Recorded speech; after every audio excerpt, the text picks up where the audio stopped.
hearty welcome to Jnanarjane Empowering Excellence. Friends, today's study circle meet, Wednesday study circle, we have very interesting and most relevant topic, new IT returns and amendments applicable to assessment year 21-22.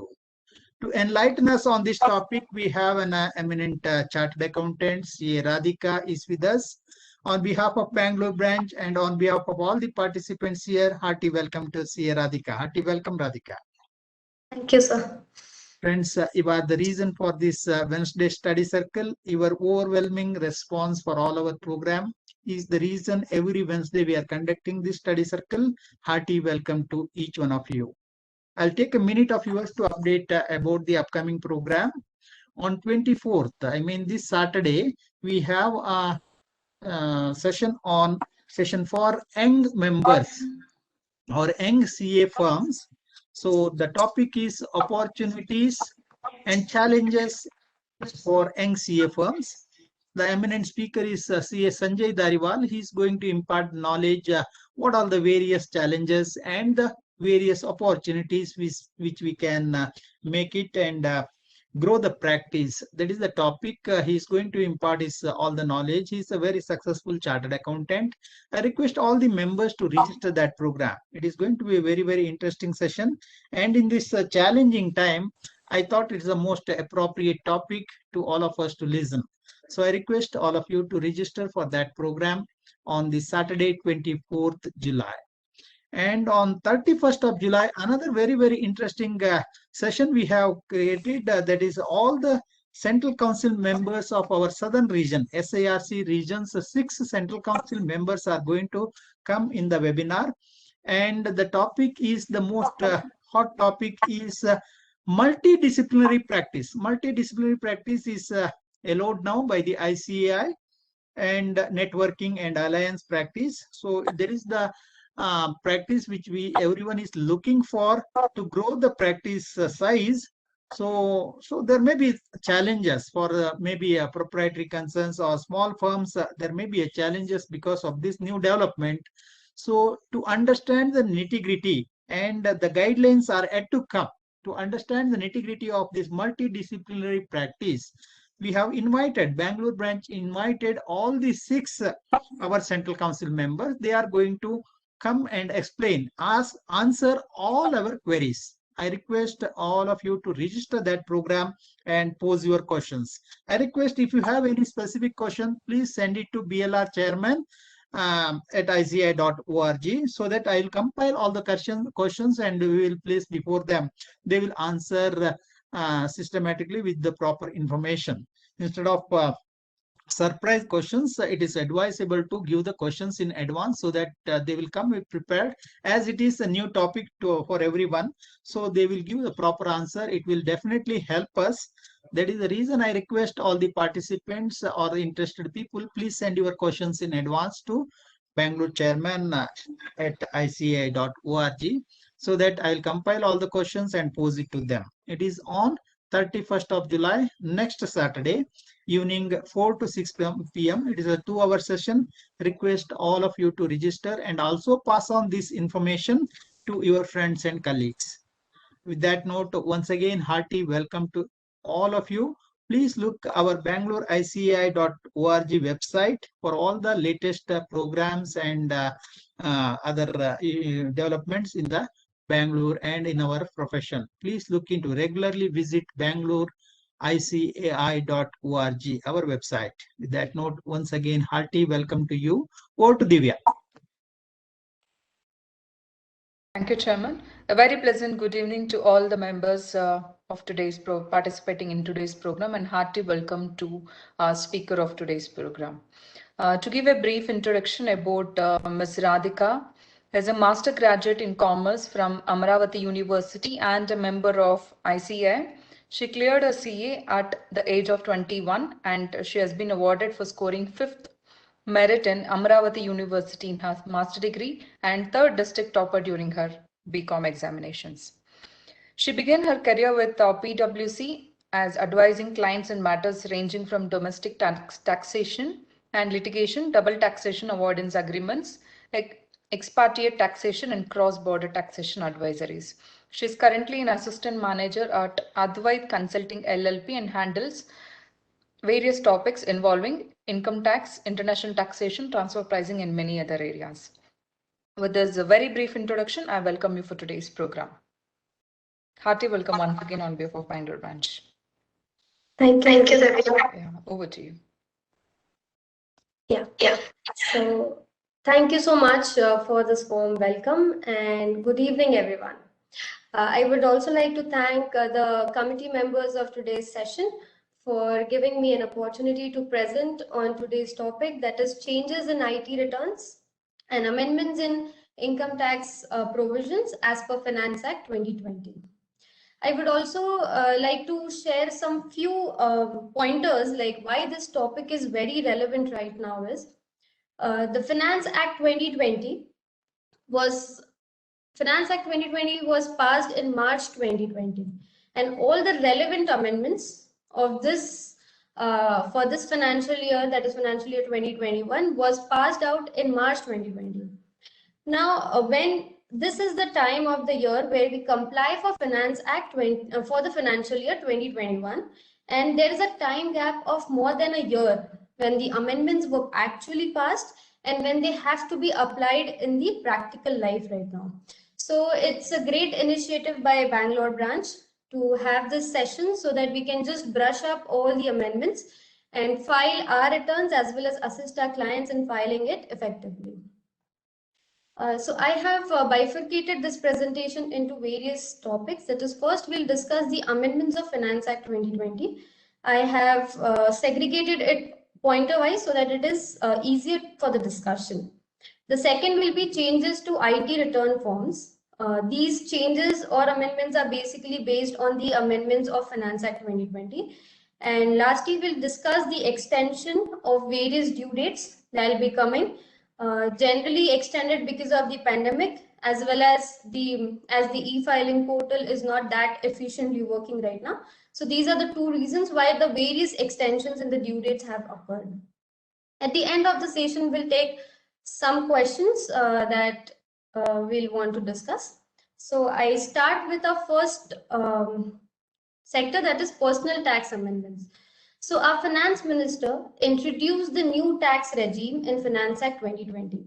So this new tax regime will be applicable for financial year 2021 for the first time.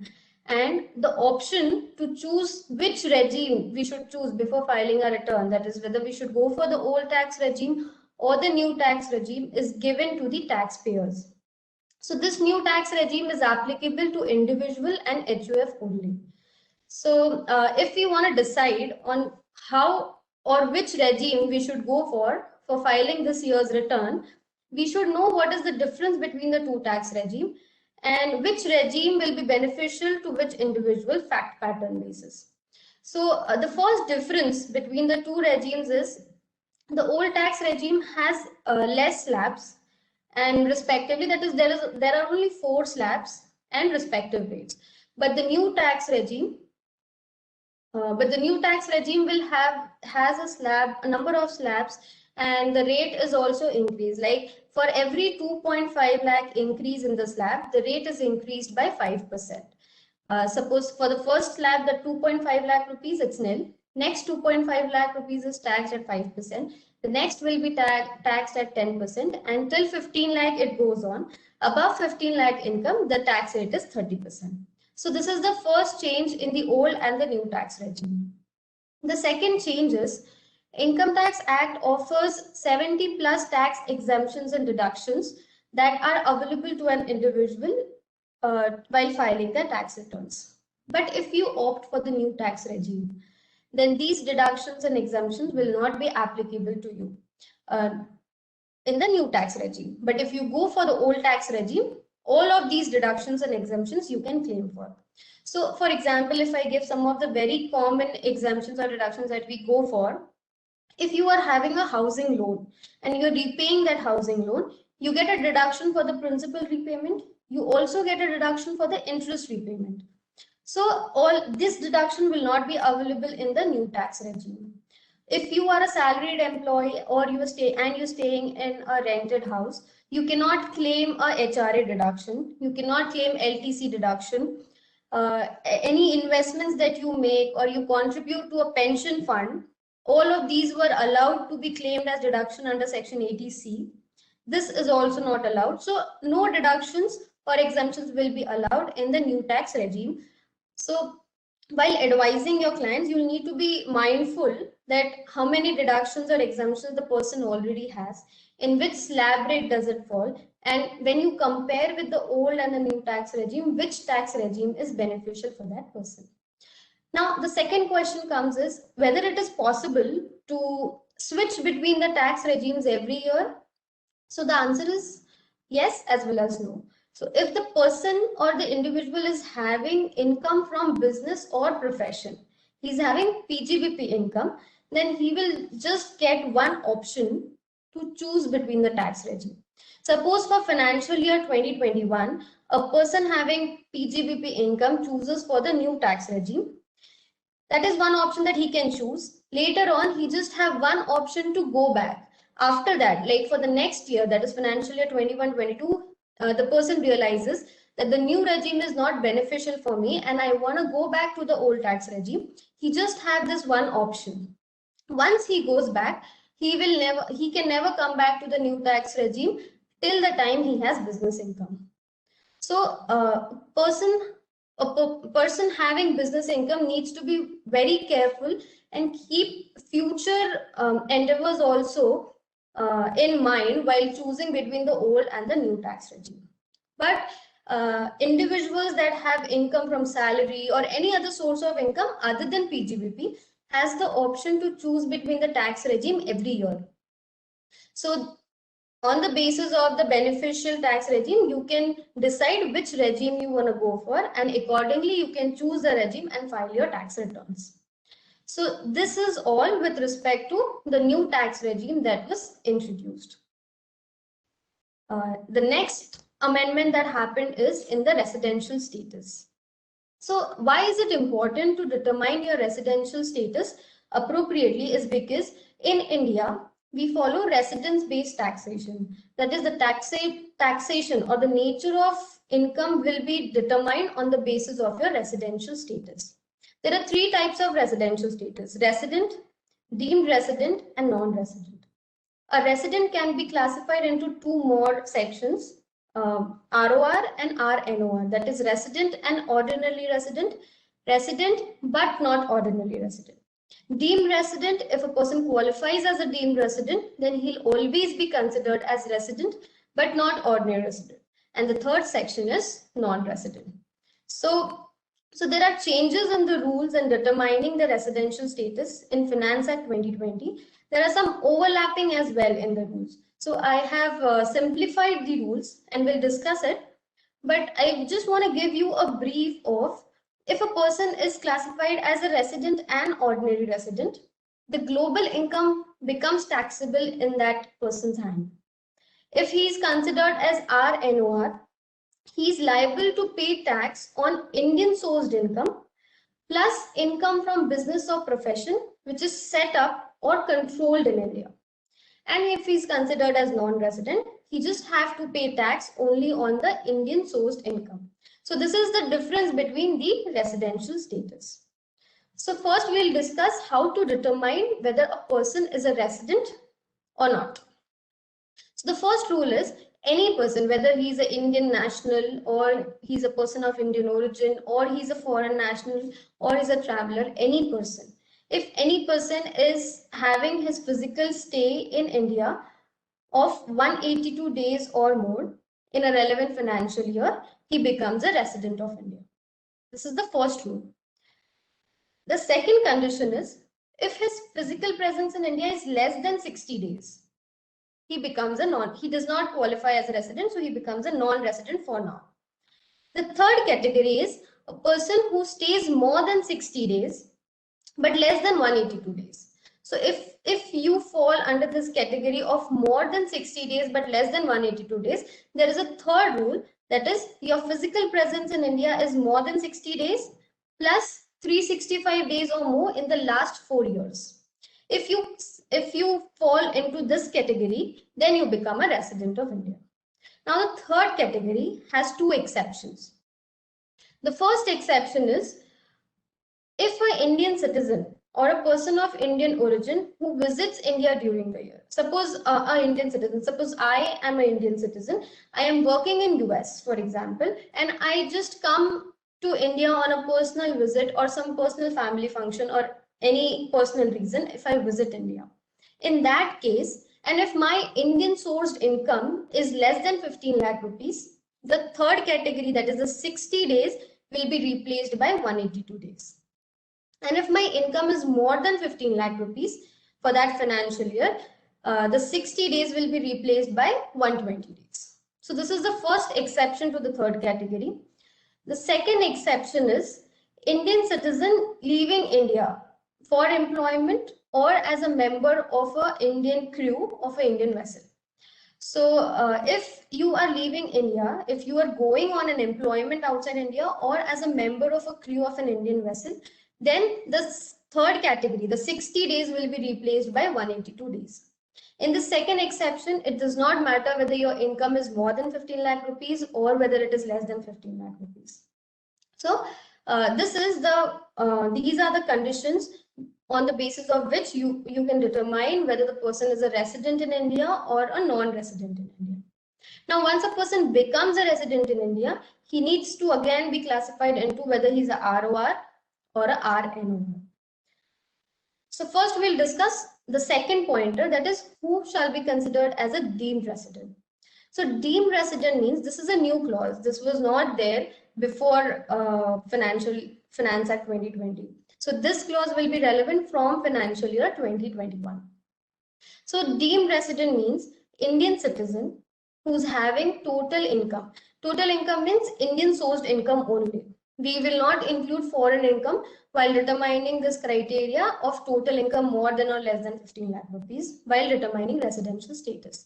So when an Indian citizen is having total income of more than 15 lakh rupees, total Indian sourced income of more than 15 lakh rupees during that relevant financial year, and that person is not getting taxed in any other jurisdiction or any other country outside India, if both of these conditions are satisfied, then he will be treated as a deemed resident.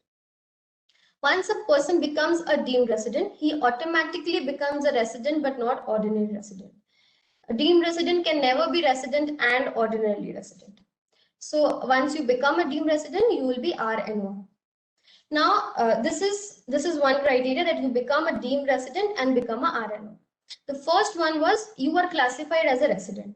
Now, people who are resident, how will you determine whether they are RNOR or ROR? So for RNOR, there are 4 conditions. First is if the person was a non-resident in 9 years out of the last 10 years, or his physical presence is less than or equals to 730 days for a period of 7 preceding previous years.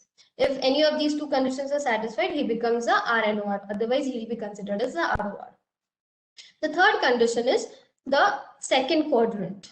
So this quadrant, if a person that is an Indian citizen or a person of Indian origin visits India and stays in India and have an income of more than 15 lakh rupees, and he stays in India for 120 days to 182 days, then he becomes a RNOR.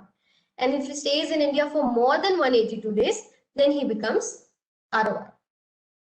So and the fourth condition is a deemed resident. Deemed resident will always be a RNO. So if I just give you an example of, suppose CA Harish Salve sir, he's a CA plus a lawyer, and he has set up a profession in India of a lawyer. He started his practice of lawyer in India. So he has set up his profession in India. Now, if he has various law cases and he's traveling around the world to deliver the work, and in India his physical presence, so he's an Indian citizen, he's just visiting India for 119 days in a year, then he becomes a non-resident. If he's staying in India from 119 days to from 120 days to 182 days, he'll become a RNOR. Why? Because his Indian sourced income, definitely he's such a big person that his Indian sourced income will be more than 15 lakh rupees. He's coming to India, his stay is 120 to 182 days, he'll become a RNOR. And if his stay is more than 182 days, he becomes a resident of India. So this is how we'll have to classify. This is again an additional clause that is relevant from financial year 2021 onwards only. So if also I give an example of a deemed resident, suppose there is some very famous singer who's from India. He's an Indian citizen and he travels all around the world for various concerts that he has. So his income in India will definitely more than 15 lakh rupees. He's a resident, he's an Indian citizen. Okay, and if I say that his physical presence in India was less than 60 days, that is he was just 30-40 days present in India, and he's performing in various countries and staying in just 50 days, 100 days, etc., and they do not qualify, he does not qualify as resident of any of the countries of the world, and he does not have to pay tax in any of the countries. So in that case, he becomes a deemed resident because he is having income more than 15 lakh rupees. He is not liable to pay tax in any other jurisdiction because of his residence. He becomes a deemed resident in India. Once he becomes a deemed resident in India, he'll be treated as resident and not ordinary resident in India. So whatever Indian income he has, he'll have to pay taxes in India. Additionally, as his business, as his profession was set up in India, and he's delivering, set up in India means it is controlled from India, all the bookings and everything, all the administrative work is also done from India, and he's traveling, he's performing, so his entire administration and control of that profession is from India. In that case, if any income he earns outside India also becomes taxable because it is a profession which is set up and controlled from India. So this is these are the new conditions or the loopholes. To overcome these loopholes, these amendments are made. If I say that earlier it was a little easier because if a person is not staying in India for a single day, he becomes a non-resident straightforward. There is no question of reanalyzing the residential status clauses. But now we have to see two more things, whether his income is more than 15 lakh rupees and whether he becomes taxable or is paying tax in any other country or jurisdiction. If not, he again becomes a resident and not ordinary resident. So these were the changes or the changes in rule of determining the residential status of a person in India. Next change is with respect to dividend income. So earlier the dividend income was taxable in the hands of the companies. That is, whenever the company declares the dividend, the DDT companies used to pay DDT, that is dividend distribution tax. Now they have shifted to the classic taxation system again, and from financial year 2021, dividend will be taxable in the hands of the shareholders at the applicable rates. So why there was a shift in from DDT to classic taxation system was, one of the reason was DDT is taxable at their flat rate. So if Mukesh Ambani is earning 10 crores of dividend and if any other person is earning 50-60,000 of dividend, both are being taxed at the same rate and the tax is paid by the company. So there's a flat taxation system. First reason was this, and second was the basic concept of income tax is to pay tax on income. Now this dividend is not an income in the hands of the company, it's income in the hands of the shareholders. So due to these reasons, they again shifted back to the classic taxation of dividend, that is dividend will be taxable in the hands of the shareholder. Now generally dividend will be considered as income from other sources only. So if you are allowed to take expense deduction as well on that dividend income up to 20% only. So if you have taken any loan and you invest that loan amount in some company and that company issues dividend to you, in that case, the interest you pay towards the loan will be an expenditure to earn dividend. And you can claim that interest expenditure while filing your returns up to a limit of 20% only. As dividend is now taxable in the hands of the shareholders, whenever a company will pay dividend, and if the company is paying dividend to one single shareholder of more than 5,000 rupees, they will deduct TDS under section 194 at the rate of 10%. And if the shareholder is a non-resident, the rate will be 20% under section 195 or the DDAA provision rates, whichever is beneficial to that shareholder. So this is also a big change where dividend income gets taxed in your own hand. There is no more exemption under section 1034, which was earlier there because companies were paying tax on the dividend income. The next change is with respect to ESOPs, that is employee stock option plans. So now in the recent times, there are various startups that are coming up, and at the initial stage of that startup, there is always a cash crunch feature. And to overcome that and to find good resources for their companies, this concept of ESOP came, where they allot company share along with salary as a compensation so that they can attract good talent in their company. So the ESOP gets taxed at two stages. First, as a perquisite income when the employee exercises those options, and second, when the employee will sell those shares as a capital gain. So when an employee exercises ESOPs, employer is supposed to deduct TDS on that income because it becomes perquisite in the hands of the employees. So government has given a deferral for their tax deduction because to help the startups and they will not have cash crunch, because technically ESOP is not salary component, it is a salary in kind. So there's no cash flow to the employee also. So the TDS gets deducted from the salary. So they have deferred this tax deduction at source date, and there's an amendment saying that the TDS shall be deducted in any of the event whichever is earlier. That is the date of sale of those shares, or if the employee leaves the company, or it's 5 years from the date of exercising the ESOPs. So any of the event which comes earlier in that financial year, the TDS needs to be deducted by the employer. So this is a benefit for some eligible startups to help them grow in their initial stages. The next amendment is with respect to employers' contribution. So we all are aware that the Provident Fund is structured in such a manner that there is employees' contribution as well as employers' contribution. So earlier, employers' contribution was exempt, and employees' contribution, whatever employee contribute, used to get a deduction under section 80C. Now the government has put a limit on employers' contribution.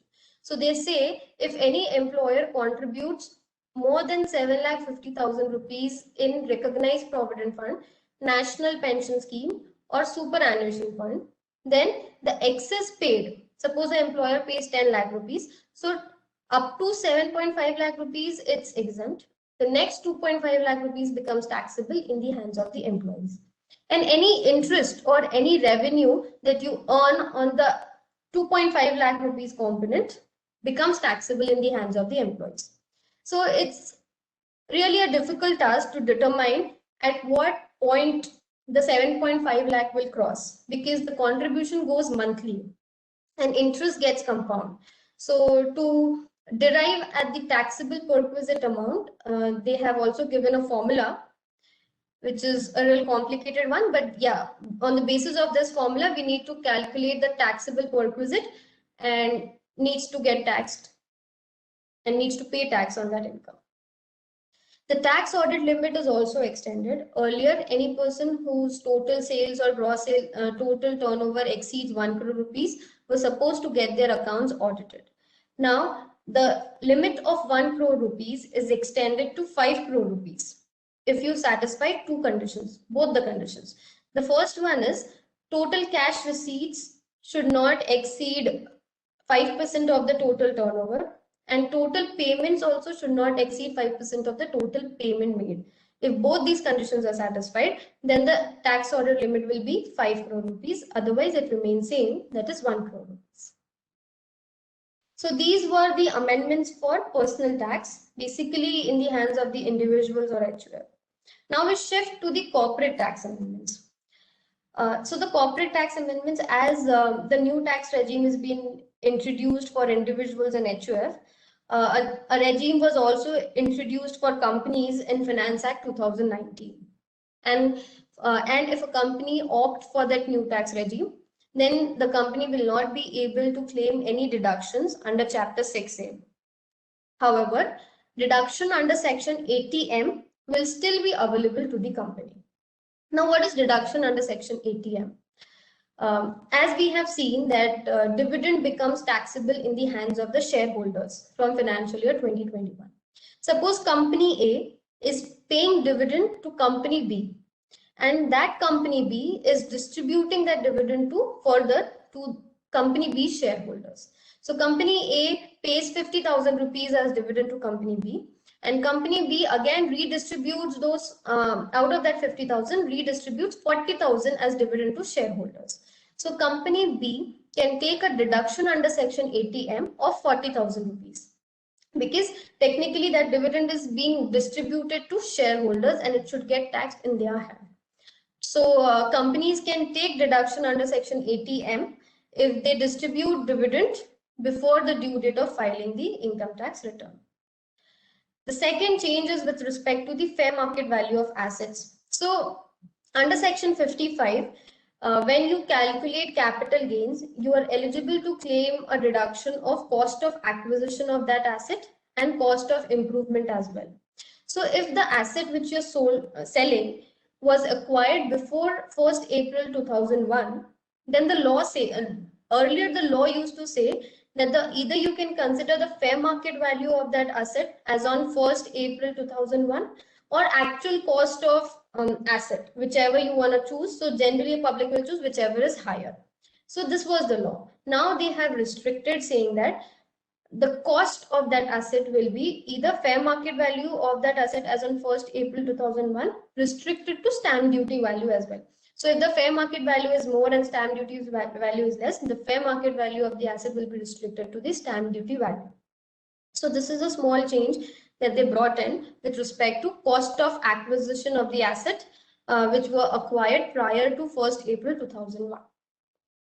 The next change is with respect to the tolerance range. So what used to happen is Section 50C 43CA says that if you are selling any land, building or both, and the sale consideration for that asset is more than the SDV, is less than the SDV.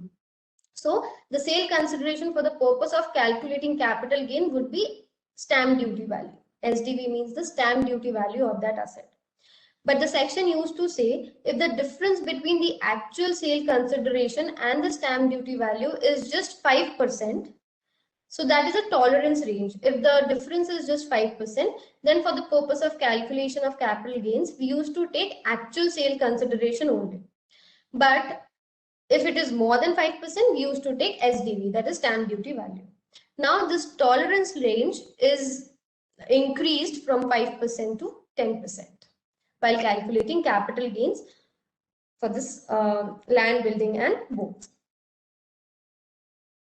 The next is the introduction of a new penalty. So a new penalty is introduced if any person records a fake entry in the books of accounts or omits any entries purposely, or if somebody is helping also in fake or omitted entries in the books of accounts.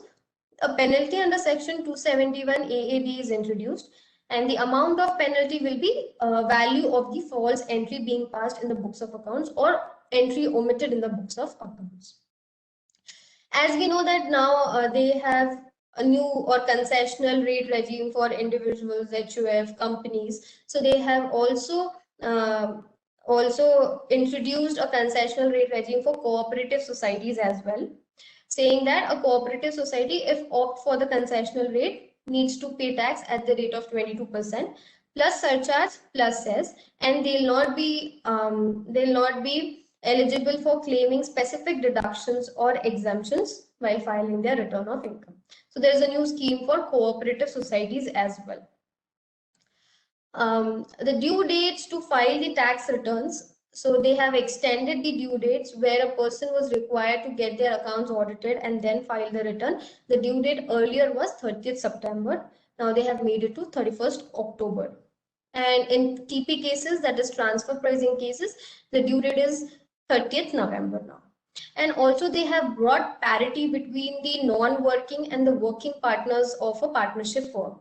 So suppose earlier it was, if a partnership firm was required to get its accounts audited, the due date to file the return for partnership firm as well as working partner of the partnership firm was 30th September. However, the non-working partner of the partnership firm was required to file tax returns by July. So they have brought parity now between the working and non-working partner, and all three of them, working, non-working partner and partnership firm, are required to file the tax return on the same date. Now it will be 31st October. So these were the amendments for corporate tax, some of the amendments that were relevant for companies and other than individual people. The next section of the amendments is TDS. So TDS, in TDS, the first section is section 194N. Section 194N says that if you withdraw cash, if you are withdrawing cash from bank or a post office, or an amount of 1 crore or above, you are required, the TDS will be deducted on the amount above 1 crore at the rate of 2%. But now they have amended it, saying that if you have not filed your return, if any individual or any person has not filed their income tax return for the past 3 years, if the return is not filed for the past 3 years, then TDS at the rate of 2% will be deducted on any amount above 20 lakh rupees. If any amount is withdrawn above 20 lakh rupees, till 1 crore rupees. And if any amount is withdrawn above 1 crore rupees, the TDS rate will be 5%. So they have introduced this proviso saying that if no return is filed, the TDS rates will change for your cash withdrawal. The next amendment is with respect to section 194A. So section 194A TDS section was saying TDS for interest other than interest on securities. So they have amended the scope of this section. Earlier, if any interest was paid by a cooperative society to its members or to other cooperative society, no TDS was required to be done on that amount. But now the section is amended, which says that in the case of large cooperative society, so they have defined large cooperative society as the societies whose sales or turnover exceeds 50 crore rupees. So if a cooperative society whose turnover exceeds 50 crore rupees and the interest is paid to a senior citizen of 50,000 rupees or more, or to a normal person of 40,000 rupees or more, then that cooperative society will also deduct TDS at the rate of 10% on that interest amount. The next change is in section 194C. Section 194C is for any contract work. So if you are making payment for any contract work, you're supposed to deduct TDS. If your contractor is individual or HUF, the TDS rate is at the rate of 1%. If your contractor is other than individual or HUF, the TDS rate will be at the rate of 2%. So if you give any contract work to any contractor and make payment towards it, you're supposed to deduct TDS. Now, the definition of work is defined under section 194C. What all includes work? One of the clause in the definition of work is that suppose if I am giving work to some contractor and I only provide material to that contractor and say, use this material and give me a product as per my specification, that was covered under the definition of work. If I don't provide material, then it does not count as work and TDS under section 194C was not required. What used to happen as an industry practice was, if company A is having a contract with some contractor, what company A will do is ask its related entity to supply material, and the contractor used to deliver the product as per the specification to company A. So to cut on this loophole, the definition of work is amended, saying that if you provide any material to the contractor or any of your related entity provides any material to the contractor, that will also cover the definition of work. So they have expanded the scope of definition of work to curb this loophole, and so that these transactions also comes under the purview of section 194C, and TDS needs to be done on this transaction as well. Then the next change is in section 194J. Section 194J says that we need to deduct TDS at the rate of 10% for fees for technical services, technical and professional services, and various other sectors. So they have reduced this 10% rate for technical services. What is a technical services? Technical service means services which involves technical, managerial, or consultancy services. So if anybody is giving technical services and getting paid, the payer needs to deduct TDS at the rate of 2% and not at the rate of 10%. Earlier it was 10%. So they have reduced the TDS rate to 2% on fees for technical services. The second is royalty for distribution or exhibition of cinematographic films. So for example, if PVR displays some Karan Johar's movie and pays royalty for that movie of around 40,000 rupees. So PVR is supposed to deduct TDS at the rate of 2% because he's paying royalty for distribution or exhibition of a cinematographic film.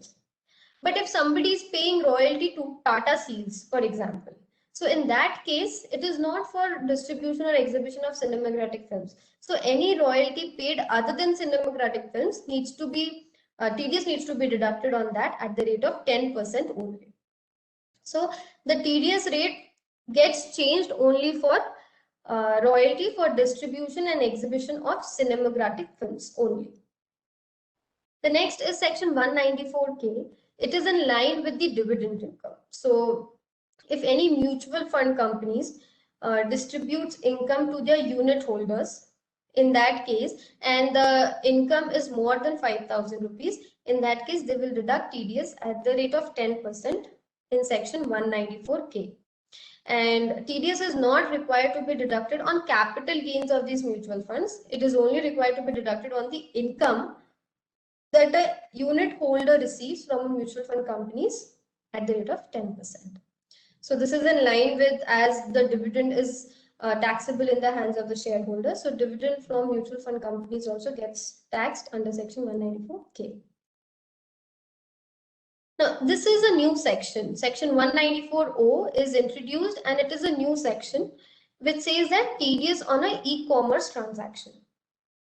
What transaction are they trying to tell here is e-commerce operator is a person who either owns, manages, or provides a facility of online or digital platform. In our example, if we take, suppose Amazon. Amazon is an e-commerce operator. Yes, he should be a resident for TDS, but a resident e-commerce operator and an e-commerce participant. E-commerce participant is a seller. Okay, so a person who sells goods on an e-commerce platform. So suppose a buyer buys a product of rupees 100, he will make the payment of rupees 100 to the e-commerce operator. E-commerce operator will deduct its commission, suppose 10 rupees, and pay rest of the 90 rupees to the e-commerce participant.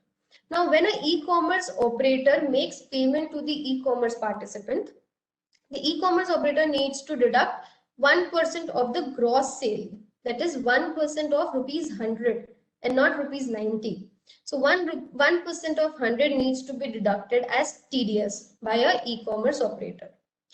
This section will not be applicable if the e-commerce participant furnishes the PAN, that is, he has a valid PAN, and the total sales or total gross turnover of that e-commerce participant is less than 5 lakh rupees.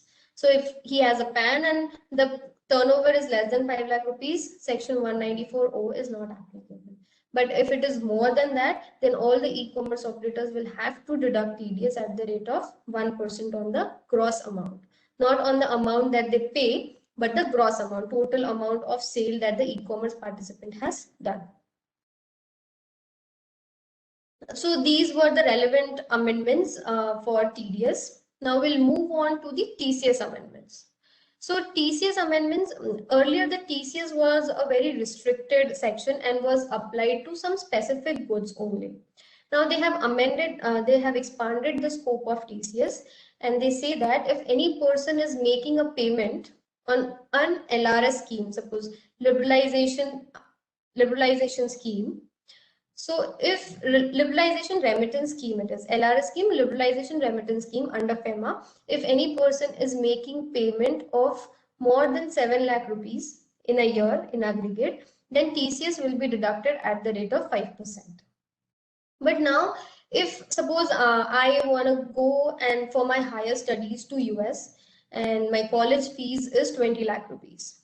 For that 20 lakh rupees, I take a loan of 5 lakh rupees in India and I pay 10 lakh, 15, rest of the 15 lakh rupees from my pocket, for example. So on 15 lakh rupees that I pay from my pocket, the TCS will be collected at the rate of 5%. But the amount that I pay on account of loan taken, the educational loan taken, that is 5 lakh rupees, the TCS will be 0.5% only. So if you're making payment from educational loan, TCS at the rate of 0.5%. If you're making payment for any other reason under LRS scheme, the TCS rate will be 5%.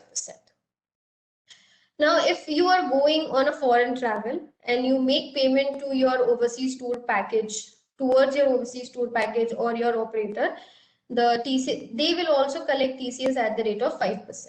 So if the overseas tour person collects TCS, then the authorized dealers will not collect TCS as the TCS is already being collected by the overseas tour package.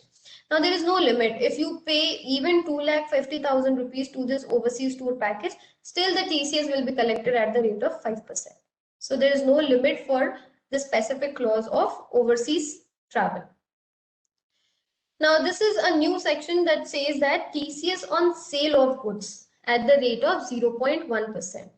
So if the seller has a total turnover of more than 10 crore rupees in the previous year. So if seller's turnover is more than 10 crore rupees in the previous year and he has sold good worth rupees 50 lakhs or more to the buyer, then seller is liable to collect TCS at the rate of 0.1%. So if to a single buyer, seller A is selling goods worth more than 50 lakh rupees, it is covered under this section, and the seller should also be a big seller, that is his turnover should be more than 10 crore rupees. If both the conditions are satisfied, then TCS on the sale of goods will be at the rate of 0.1%. The sale consideration amount. So 0.1% of the sale consideration amount. Now, if the goods are on account of import and export, then there will be no TCS. So the TCS is not required for import and export of goods. Due to COVID, they have reduced the rates of TDS and TCS from certain percentage because the cash flow was already affected in everybody's hands. So to give that benefit, for all the TDS and TCS sections, the rates were reduced to 25%. By 25%, and somebody who does not has a PAN, for them the rate will not be there will no reduced rates. So this was all with respect to TCS and TDS section, or the amendments that came out for these relevant sections. Now the next pointer is with respect to international tax amendments. I would like to give a little brief on before entering this sector, because we all know, or we all face the change in doing businesses because of the introduction of this digital world, and it is being developed so fast. Due to this digital economy, the way of doing business is entirely changed, and because of that, most of the countries follow residence-based taxation system. And as it is a digital economy, you cannot determine their residential status if they are resident in India or not, but they are doing businesses in the respective countries. Because of that, the tax revenue of most of various countries was affected because of this new way of doing business, that is digital economy. And an initiative has been taken by OECD. that is BEPS measures, base erosion and profit shifting measures. This initiative is going on in an international level, and there are various amendments that are happening. So this is a very hot topic, because this is being amended regularly on a regular basis. So this is the background behind why equalization levy was introduced in India. So India was the first country to introduce equalization levy, and equalization levy is not a part of Income Tax Act. It is introduced as one of the chapters of the Finance Act 2016. So it is not a part of Income Tax Act. So there may be a possibility that DTAAs are not applicable to equalization levy. So you cannot take a credit of equalization levy paid in one country to another country on the basis of DTAAs as well. So equalization levy was introduced in 2016, and the payer used to deduct tax at the rate of 6% if they used to pay to a non-resident for online tax services. This was the only digital transaction which was covered by equalization levy till Finance Act 2020. Finance Act 2020 expanded its scope of equalization levy. They say it as EL 2.0. So this second version of equalization levy says that if a non-resident e-commerce operator provides goods or services to a resident Indian or to a non-resident who's using Indian IP address to specified entities, then the non-resident e-commerce operator is required to pay EL at the rate of 2%. So earlier, the compliance part of deducting EL was on a resident who's making the payment. It used to work as a tedious function. Now they have shifted all the compliance activities also to the non-resident e-commerce operator. So that non-resident e-commerce operator is required to pay EL at the rate of 2% if he supplies goods or services through a digital medium. Now it can be online sale of goods owned by the e-commerce operator, or online provision of services which are provided by the e-commerce operator, or either he can facilitate that online goods or services being provided by the e-commerce operator. Now this EL will be applicable to that e-commerce operator if the total turnover from the specified transaction exceeds 2 crore rupees in that financial year, then only the EL is applicable, otherwise the EL is not applicable. So this was all with respect to the equalization levy in respect of digital taxation. Section 115A is also amended. Section 115A used to say that if a non-resident is having income from dividend or interest, if a non-resident just have two sources of income, that is income from dividend and income from interest, on both of these income, the tax was already deducted, and hence these non-residents were not required to file tax return in India. Now they have extended this section and said that if a non-resident is having dividend or interest income as well as royalty or FTS income. So if a person has only these four sources of income, on these four sources of income, TDS is already deducted, and therefore that individual or that person is not required to file tax return, is not required to mandatorily file tax return under section 139(1). So this is a small extension of section 115A. Now there is also a concept of significant economic presence.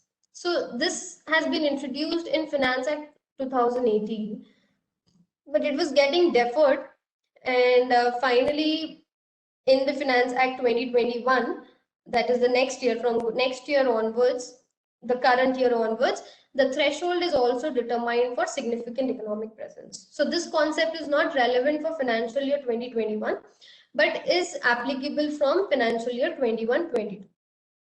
Now, significant economic presence means a non-resident will have, if a non-resident has a significant economic presence, it shall be considered as that non-resident is having business connection in India under section 9. And if that person has a business connection in India, any income which is attributable to that significant economic presence will be deemed to accrue or arise in India. So technically, what is a significant economic presence? So they have given a threshold for that. They say, just a second. So they say that there's two threshold, transaction threshold and user threshold. Transaction threshold says that any non-residents whose revenue exceeds rupees 2 crores for transaction in respect of goods, service, property with any person in India.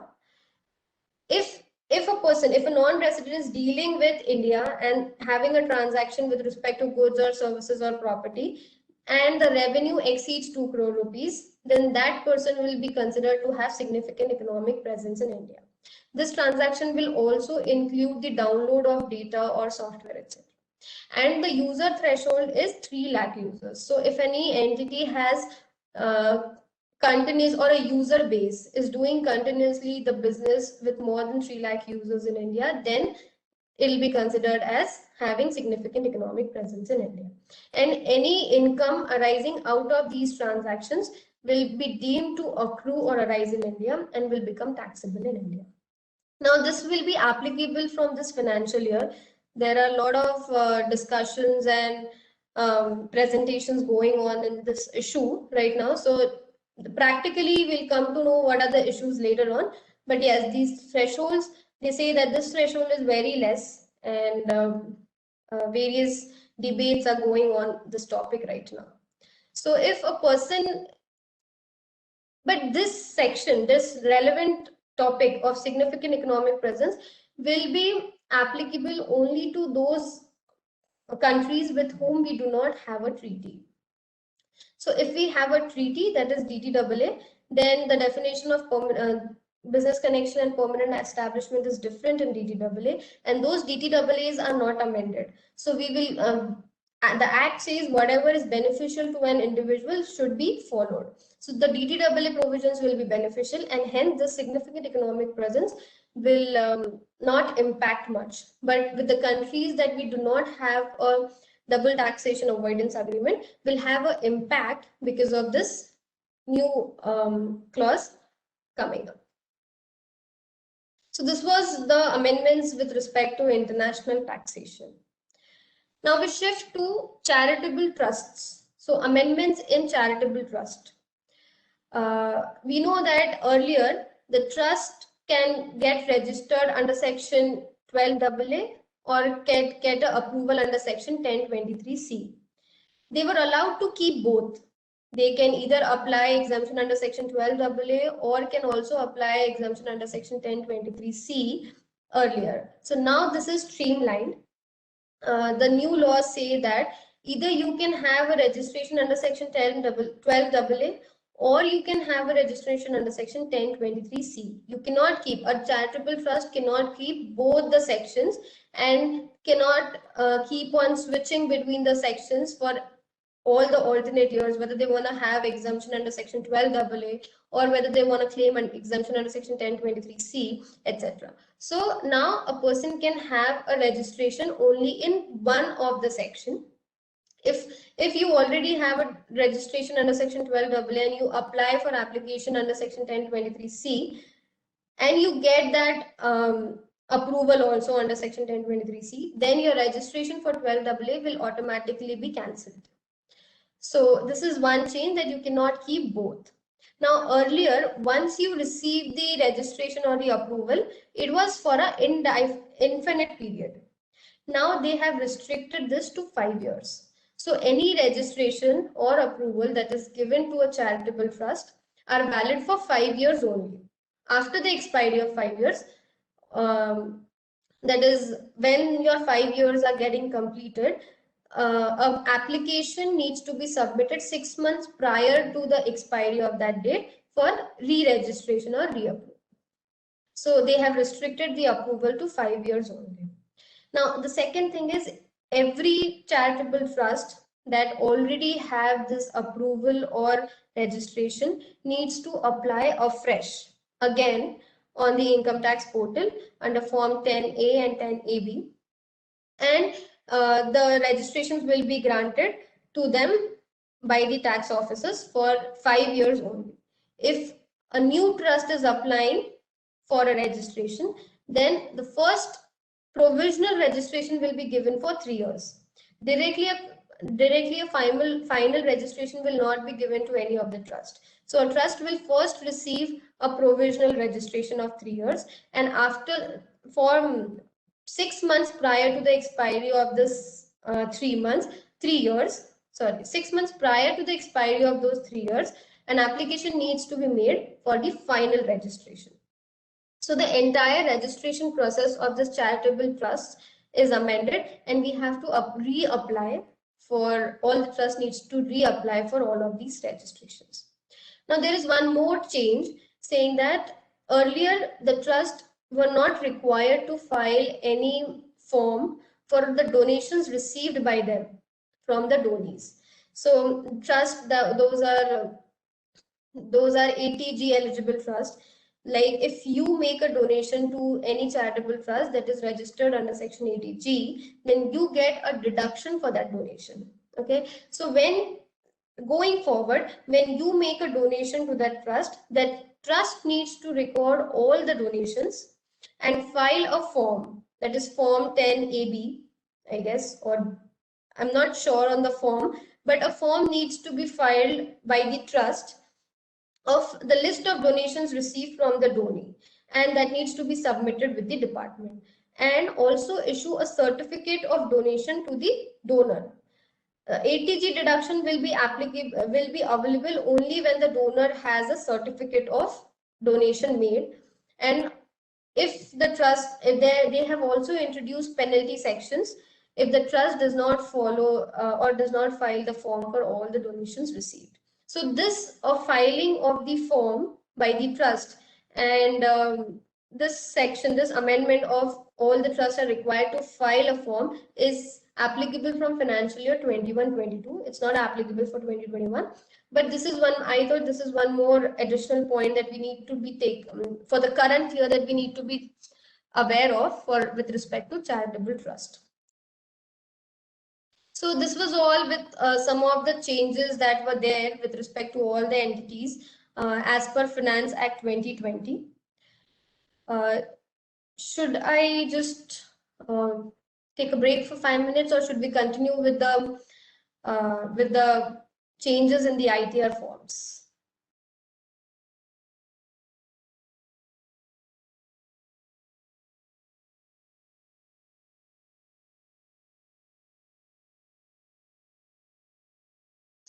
Okay, so I guess we should continue with the next part of the presentation, that is the changes in the ITR forms. So all the changes that I've covered here are based on the amendments that we have already discussed in the first part of the session. The first is the TDS on cash withdrawal. So if you withdraw any cash above 1 crore rupees or above 20 lakh rupees and TDS is deducted, those persons cannot file ITR 1. The first change is those people whose TDS is deducted under section 194N cannot file ITR 1. The second is TDS under section 194N cannot be carried forward.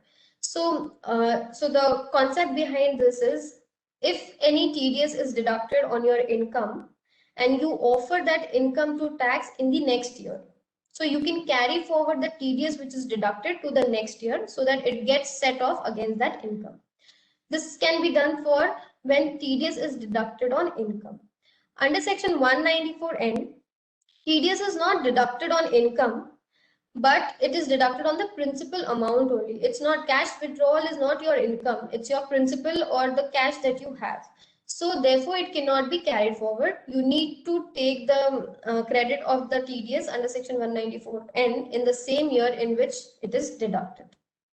This is the second change, and we can see in the forms also it says that TDS credit being claimed this year only if corresponding income is being offered to tax in this year, and this clause is not applicable to TDS deducted under section 194N, the highlighted part here. Next change is assessee who opts for deferral of tax on ESOPs. As we discussed that there is a deferral of tax on the ESOPs for the eligible startups. Those individuals cannot file ITR 1 and ITR 4. They need to file ITR 2 maybe, because ITR 1 is not available for those individuals. Now, dividend income, as it has become taxable, needs to be disclosed under income from other sources. And there is one more row added in the form for disclosing dividend income. And also a row is added for expenses or deduction of dividend income. So under section 57(1), available only if income offered in section 1A. So if you have offered dividend income, you can claim interest expenses against that income up to 20% only. And in the forms, this additional row is being added for that. Now, as dividend is taxable, and any individual or any person will not be aware whether the dividend will be received, how much dividend, he cannot estimate the dividend income for the calculation of interest under section 234C. So how will you determine? How 234C's work is that you have to estimate your income at the start of the year and pay taxes as per 15%, 45%, 75%, and 100% as per the due dates. Now you will not be aware of how to estimate the dividend income. So dividend income needs to be, the advance tax on the dividend income needs to be paid from the quarter in which it is actually received. So the interest will not be applicable under section 234C for the period where dividend is not received at all. So for that calculation, we need to show the breakup of dividend income quarter wise, in which quarter that income is received, so that interest under section 234C can be calculated appropriately. So they have made this change in the forms, which says that dividend income up to 15 June, then from 16 June to 15 September, from 16 September to 15 December, from 16 December to 15 March until 31st March then. So you have to give a bifurcated dividend income in this section. The next change is with respect to marginal relief. So marginal relief is a basic concept in direct taxes, which says that if your income is more than 1 crore rupees, so the total tax you pay on income above 1 crore rupees should not exceed the total income above 1 crore rupees. So if it is if the tax is more than the income, then you get a marginal relief. So this is an established concept in direct taxes. But now in the forms, there is a change that we need to show the marginal relief separately, income computed before marginal relief and income computed after marginal relief. Two sections, one more column is being added here to show the bifurcation of both of these incomes. Then when you sell shares under section 112A or 115AD, generally earlier they did not used to ask the nature of the securities, like you were not supposed to mention shares or units. This time they have added one more column where we have to report the nature of the securities, saying that whether it is share or units. They have also added one more row for section ATM deduction. So the ATM deduction that we already discussed for companies, they have added one row where you can claim this deduction while filing your tax returns under section ATM. The next is if an individual opts for 115 BAC. 115 BAC is the new tax regime. So if any individual or HUF opts for this new tax regime, then that person needs to put a disclosure in general information. So in the general information section of the ITR forms, we need to say whether we are opting for the new tax regime or not. And if we click a yes, saying that yes, we'll go for the new tax regime, then individuals or HUF who are having business or professional income, who's exercising this option or who's withdrawing this option, needs to file Form 10IE. So this form needs to be filed only by an individual or HUF having business or professional income. Other people do not have to file this form. They just have to take on whether they are opting for the new tax regime or not. So if you are having PGBP income, then you have to file Form 10IE, and you have to mention the date of filing that 10IE form along with the acknowledgement number, also in the general information section. The similar requirement is for cooperative societies as well. So if the cooperative society is opting for the concessional tax regime, then Form 10IF needs to be filed, and that form, again, you have to put the date of filing of that form and the acknowledgement number also by the cooperative societies. Next is with respect to unabsorbed depreciation in case of a new tax regime. So if the additional depreciation is not allowed to an individual or cooperative society if they go for the new tax regime. So if in case the asset is bought in the half of the year and you thought you will claim, then you will have to claim the additional depreciation in the next half of the year. And the next half, if you are opting for in the next year, you are opting for the new tax regime, then you will not be able to claim the deduction of this unabsorbed depreciation. And therefore, for 1 year, they have given this option of amount as adjusted on account of opting for the taxation under section 115 BAC. So they have given this option to adjust that amount for the year where you are opting for 115 BAC, so that you can calculate depreciation correctly for the next years. Now, unabsorbed loss due to specific deductions not permitted to be carried forward under section 115 BAC. So if you opt for the new regime, you will not be able to carry forward the unabsorbed loss. So the losses will not be carried forward. Now, here I faced an interesting question which says that if a person is having business income and goes for the new tax regime, for that financial year, he'll not be able to carry forward the losses. But in the next year, he switches back to the old tax regime. Will the person be able to carry forward that losses from the next years? So on my opinion, my personal opinion, it is a no, because in every year's form, you need to mention that these losses are getting carried forward for the next year. Now, if 1 year the losses does not get carried forward, you will not have the option to carry forward those losses in the from the next year. So in my opinion, it will be a no, you cannot carry forward it from the next past years. Next section is 50C amendment, the change in the tolerance band. So increase from 5% to 10% is being reflected in the third point, saying full value of consideration adopted as per section 50C for the purpose of capital gains if it does not exceed 1.10 times of the SDV. So this is again an amendment of switch from 5% to 10%. The transfer pricing report, for the transfer pricing report, specific question is being introduced in the forms saying that whether the accounts are being audited under section 92E. So specific question whether you are getting your accounts audited under section 92E is asked. If you answer it as a yes, like if you're providing transfer pricing audit report, then you also have to furnish the date of furnishing the audit report. So you need to furnish the date as well when the audit report was furnished. So these were some of the changes in the ITR forms with respect to the amendments that were made in Finance Act 2020. The schema for the ITR forms are right now not released on the portal, and there may be some more changes with respect to when they are released. So we'll have to look for those changes, but I guess there'll be a minor one, so it will not impact that much.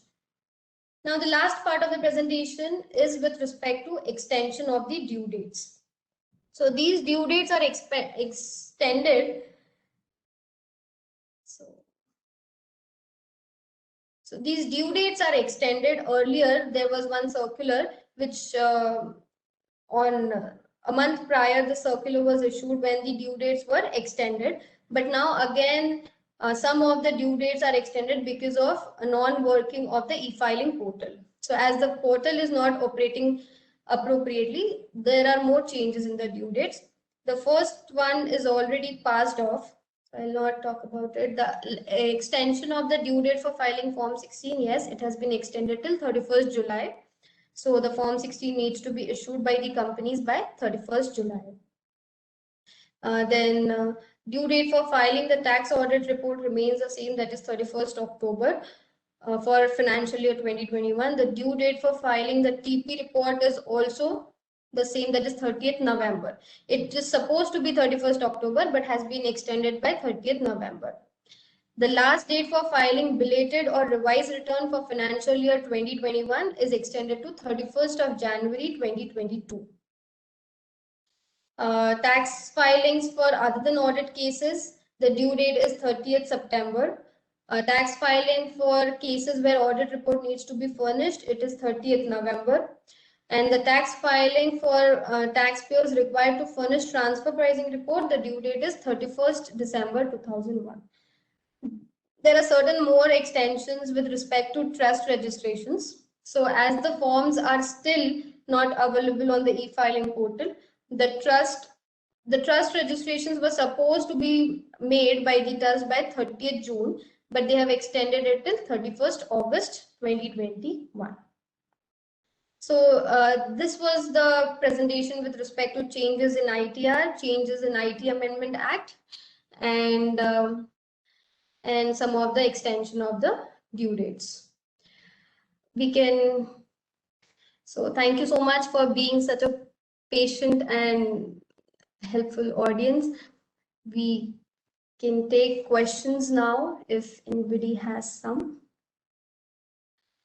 Just check the chat box.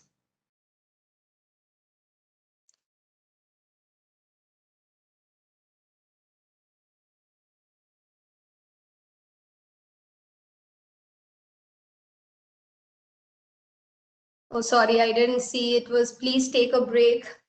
So I'm sorry, I was taking the session continuously. The next is in case of special tax, in the case of special tax rate of capital gains, how the new tax regime works. So yes, that is an interesting question. Like if the long-term capital gain is taxed at 20%.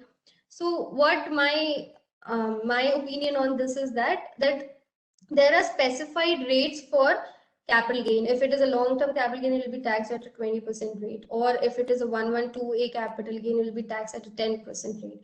If it is a foreign capital gain tax income, it will be taxed again at a 20% rate. Non-unlisted shares, 20%. If it is a short-term capital gain under section 111A, it will be 15%. So new tax regime specifies the slabs.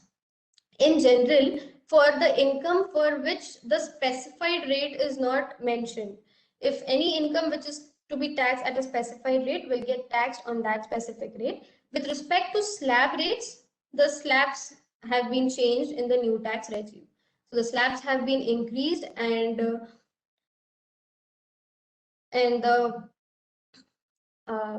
slabs have been increased and the slab rates have been reduced.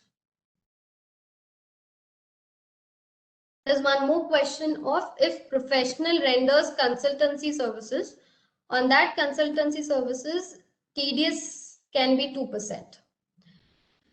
Also, if professional renders, okay, so same question. So, so TDS, the rate of TDS is reduced to 2% only on technical services. Fees for technical services. Now, what is a fee for technical services is again a debatable issue.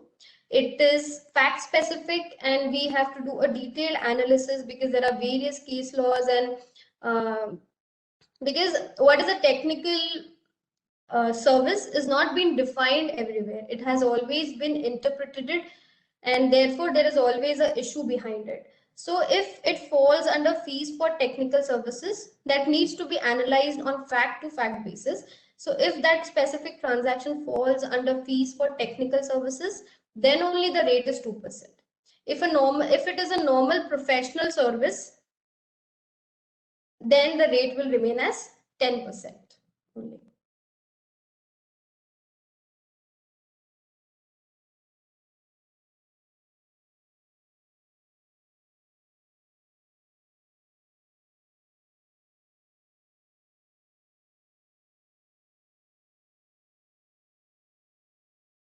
Any further questions you're able to see now?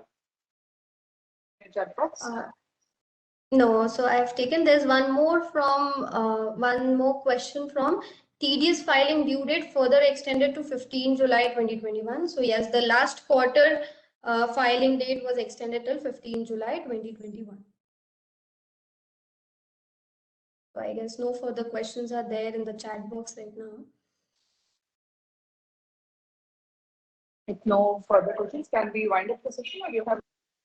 Yeah, so I am done from my end. Yeah. Okay. So, yeah. Thank you so much for giving me this opportunity. So I would like to present a formal vote of thanks for today's session. Thank you so much, Radhika ma'am, for your excellent presentation. It was very enriching knowledge. Thank you so much once again on behalf of all the participants and also on behalf of entire managing committee of Bangalore branch.